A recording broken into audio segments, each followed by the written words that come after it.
どうもこんにちは、消しゴムです。今日は絵とは関係ない普通の仕事、本業の方で台湾に出張に来ているんですけども、その台湾出張中に休暇がありますので、その時に描いた絵とか、あとはこういう長期の出張で持っていく画材について紹介できたらなと思います。前の動画で本当1泊2日とか日帰り旅行の時の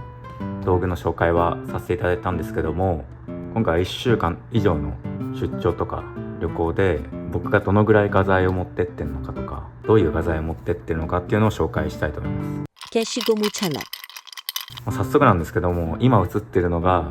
絵を描く道具の全てになります。今回出張なので絵描くのはメインじゃないっていうのもあって、他の本業の仕事がたくさんあってあまり入らなかったっていうのもありますし、あとは書く時間もそんなに取れなかったっていうのもあって、今回は意外と小ぶりなセットになってます。ただ前回1泊2日とかの旅行で持ってた筆箱に比べると、1サイズも2サイズも大きい筆箱になってます。早速こっちからいつも持ってってるのはターレンスのアートクリエーションのスケッチブックですね。僕の手がこのぐらいの大きさなんで、本当手のひらよりちょっと大きいぐらいの、一般的なスケッチブックのものになってます。中はこんな感じですね。これは出張中に描いた台湾の、巡ったところを描いたものになるんですけども、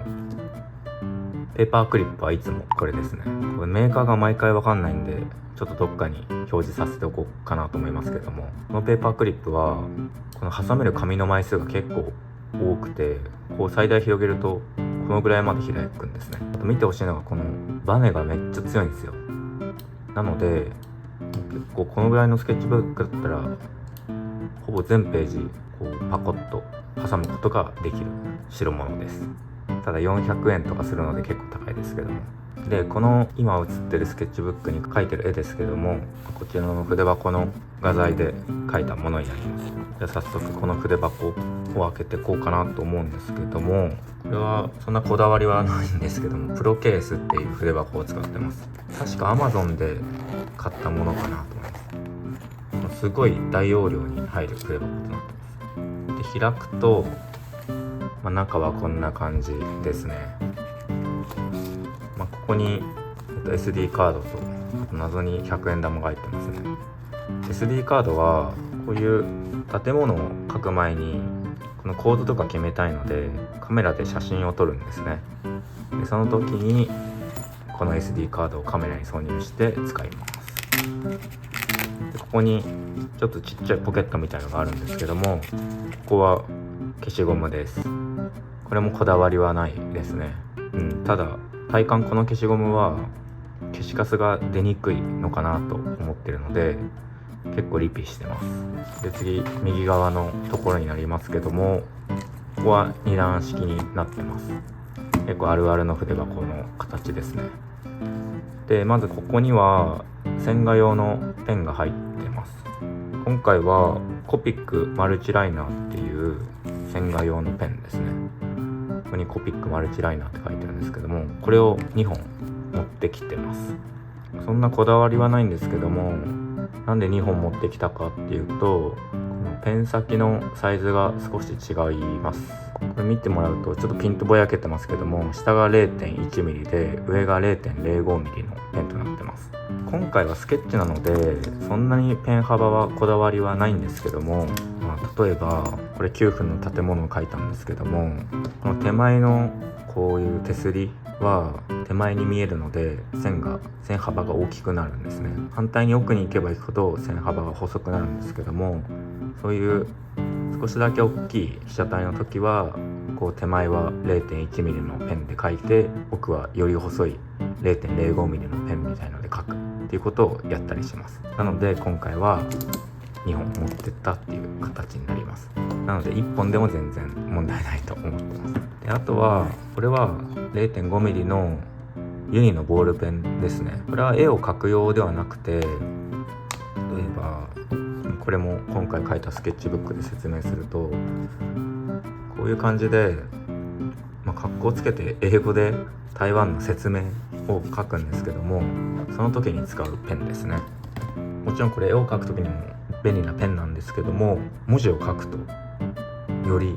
えるペンというか、これは結構おすすめです。色違いで何本か持ってます。であと線画のペンとしては最後、こちらは以前も紹介したかな、この普通のシャーペンです。もうこれ中学校ぐらいから使ってるシャーペンなんですけども、これのいいところは、2個ぐらいあって、1個が材質ですね。プラスチックのペンじゃなくてちょっと金属製のペンなので少しだけ重いんですね、このペンで。重いから結構手疲れるじゃんって思うんですけども、なんか逆で、僕は線を描くときにこう重いからこそ安定して線が描けると思ってます。なのでこのペンすごい使いやすいなと思って。でラストのこのペンのメリットは、このノック式になってるところですね。これ今ちょっとピントぼやけて見づらいと思うんですけども、シャーペンの芯が 1mm ぐらい出てるんですね。でその状態でこのノックを解除してあげると、こうペンが縮むんですけども、ここにさっきの 1mm のペンの芯が出ないんですね。何もかかわらずもう一回出すときはこう出てくると。こういうワンクリックで写真を出せるっていうところに、メリットを感じて使ってます。あとはシャーペン買う機会がなくなったので、壊れる限りはずっとこれを使ってるっていう形になります。はい、以上線画のペンの紹介。じゃあ最後ここら辺の一番大きいところの紹介をします。もう基本的にコピックばっかりですね。なので持っていくペンとしてはまずコピックですね。色の説明は後でしますけども、コピック、あとはポスカも持ってきます。これも後で実際に書いたスケッチブックでどこで使ったかっていうのを説明します。謎にお夫婦アートマーカー、これもアルコールマーカーの一種なんですけども、これは別にこだわりはないですね。家にあった机のやつをかっぱらって持ってきたので、ちょっとだけ別の種類のブランドが入ってましたけども、アルコールマーカーですねを持ってきました。でちょっと一つずつ説明したいんですけども、今回の台湾出張で描きたかったのが、まずこの9分を描きたかったんですね。で9分といえばやっぱりこの赤い提灯だったり、この赤い看板がメインのマークかなと思ってて、でそれを描くために赤いペンをいくつか持ってきました。でそれがこちらですね。この赤い、これは R05 っていうペンと R02 っていう2本だけ持ってきました。結論から言うと R05、 この濃いペンだけで問題なかったなとは思うんですけども、R02 も持ってきたからこそ、こっちは R02 だけで描いてみた絵になってます。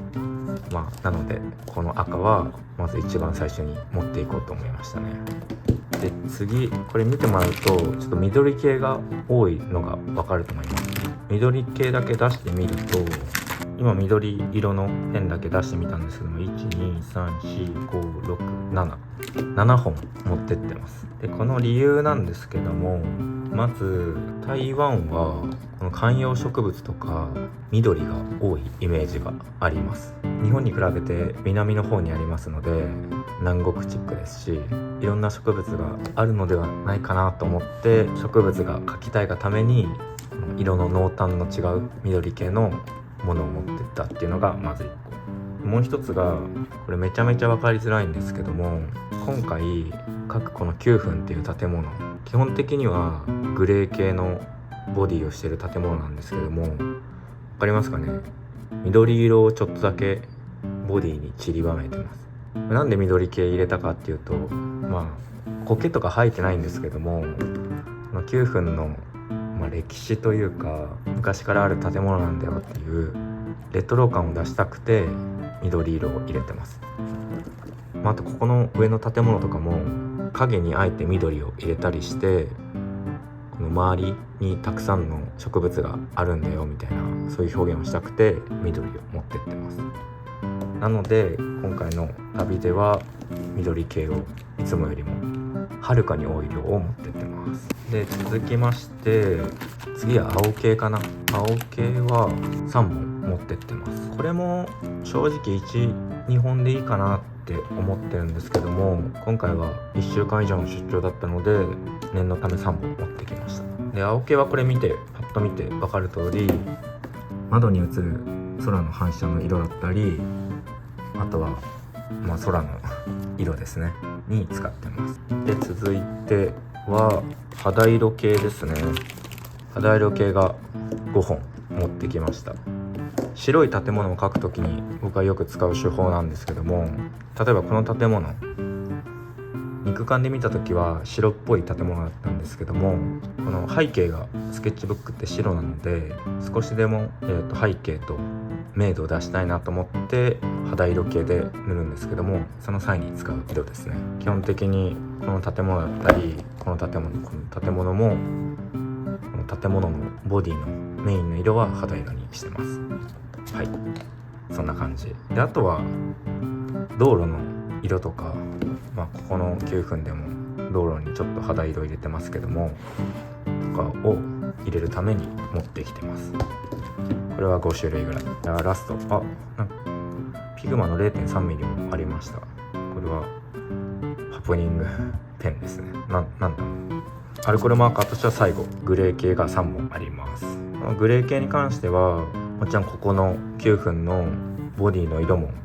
メインはグレーなのでグレーで塗ったり、あとはこの影ですね。この窓枠の下から落ちる影だったり、屋根から落ちる影だったりっていうところにこれらのグレー系を入れてます。はい、アルコールマーカーは一旦以上で、ラストこちらです。これはポスカ。これ全部同じ種類の極細っていうポスカを使ってるんですけども、これすごい細くて 0.7mm ぐらいのポスカなんですけども、このポスカはどこに使用してるかというと、こちらですね。提灯を結ぶ線だったり、あとはこういう窓の反射のところ